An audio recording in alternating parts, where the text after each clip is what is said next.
Hi guys, and welcome to a new video of DIY ideas. Perfect here for fall. We have a really special wool here.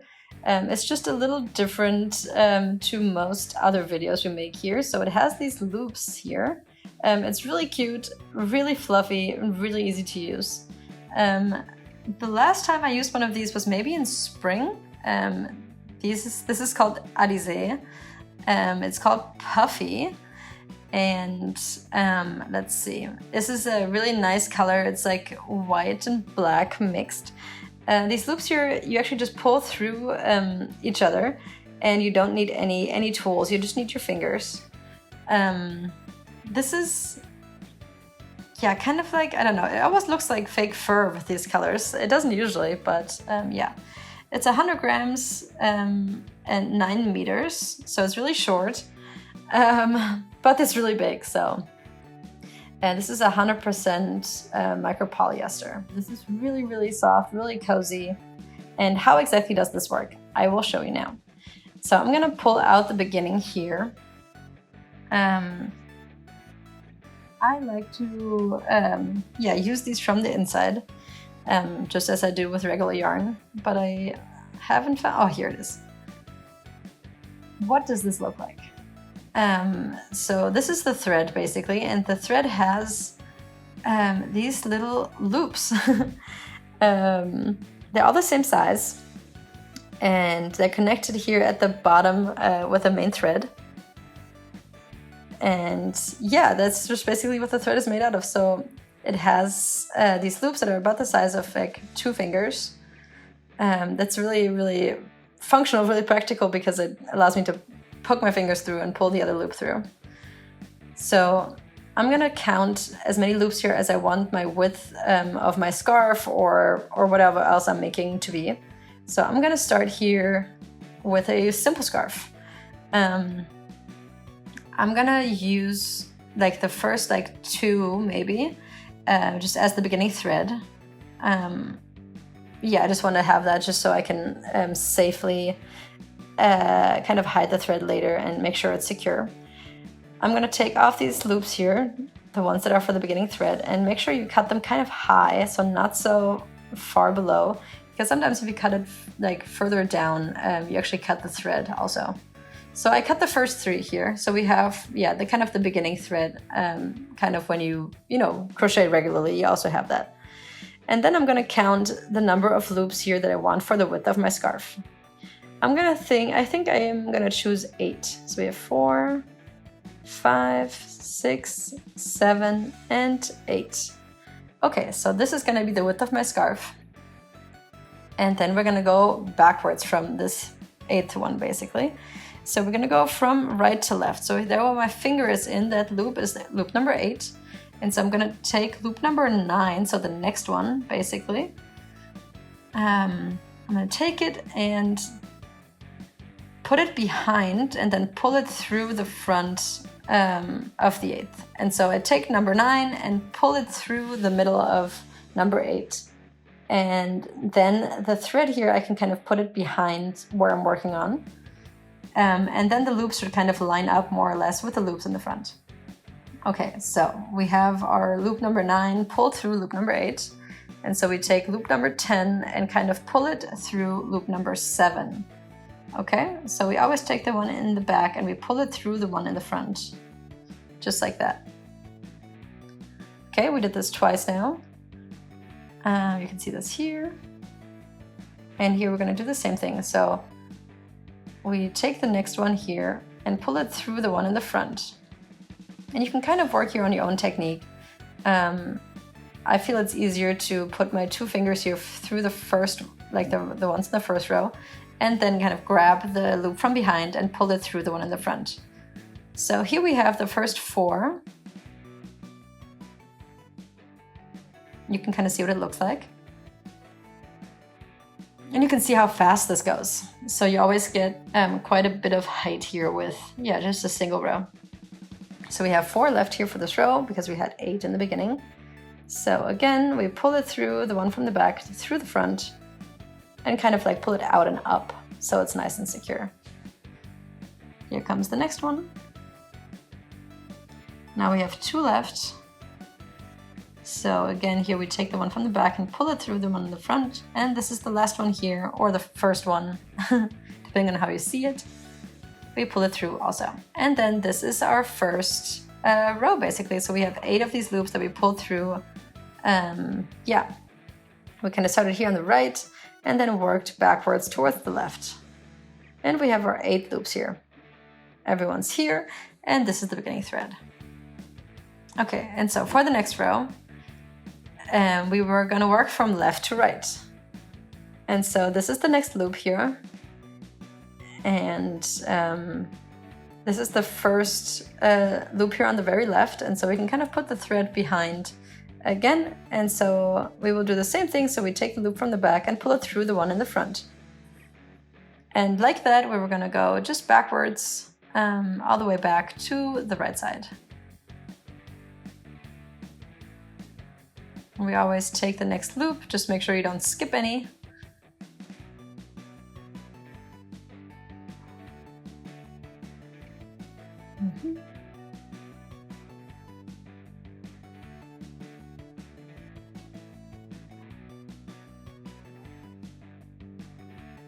Just right through.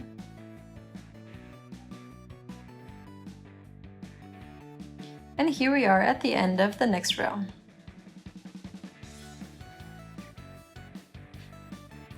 All right, so next row is ready. And you already have, you know, almost 10 centimeters now, maybe it's 7 or 8. So this is all the size, the height that you get with, you know, just 2 rows. So it's, yeah, just really fast. Yeah. And so here we have the next row. So again, here we start from right to left. And you can kind of just put the thread behind where you're working on, just so it's easy to see which loop is next. And then here again, we go and pull the loops from the back through the front. You don't have to turn what you're working on like what you would do in crocheting, for example. You just work right to left and then left to right. And then you kind of put the thread from behind, so it's laying nicely behind where you're trying to work on. And because it's so nice and fluffy, it kind of just like stays in. So I always pull the loops like through and up, and then, you know, when I'm kind of pulling it now, they don't just like come out, which is really nice. You don't have to be super careful.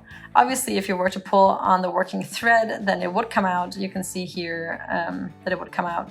But if you don't pull really hard, that doesn't happen. But obviously, if you need to correct something, if you missed a loop or something like that, then you can just pull the thread out again.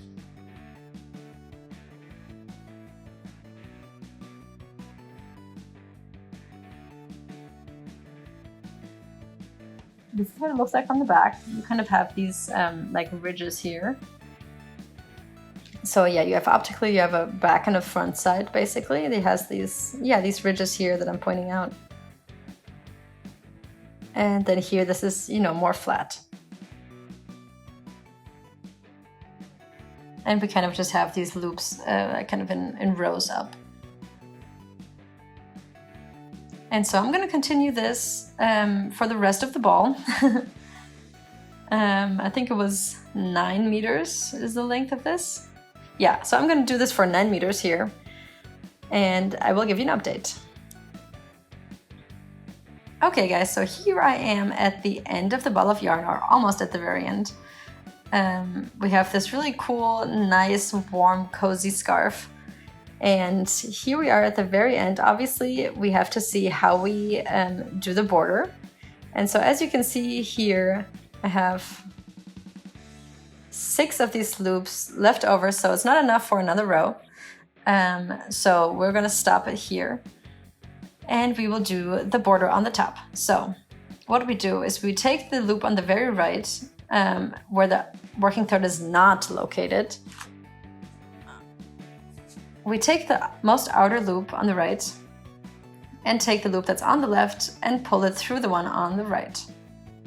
All right, and you can see the first loop is now hidden and secure. So I'm not working with new loops here, I'm just working with the ones we already have here at the end of the work. Okay, so we again take the loop on the left and pull it through the one on the right. Okay, now we have 2 safe.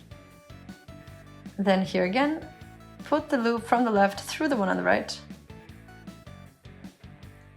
until you reach the left side. Or in your case, maybe the right, depends.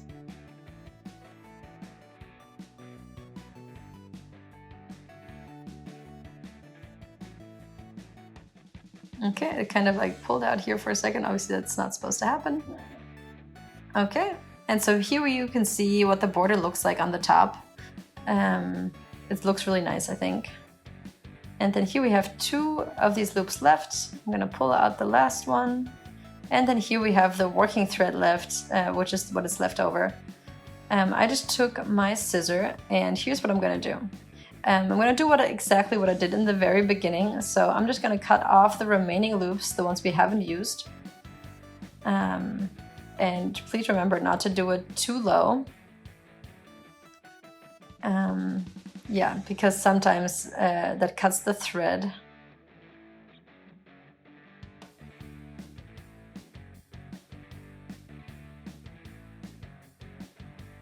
And so I'm just gonna, cut off the loops for like 3 or 4 loops, but we don't need all of it, so I cut off the rest.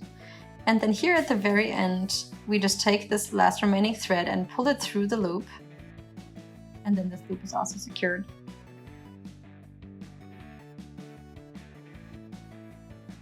And then really easily we can just kind of hide the rest of the thread and weave it through the loops of the rest of the scarf, just kind of up and down.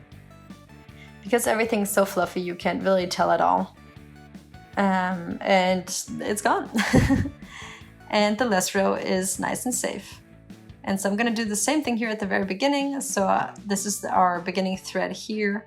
And I'm just gonna do exactly the same thing, just kind of pull it through, weave it through the pattern here.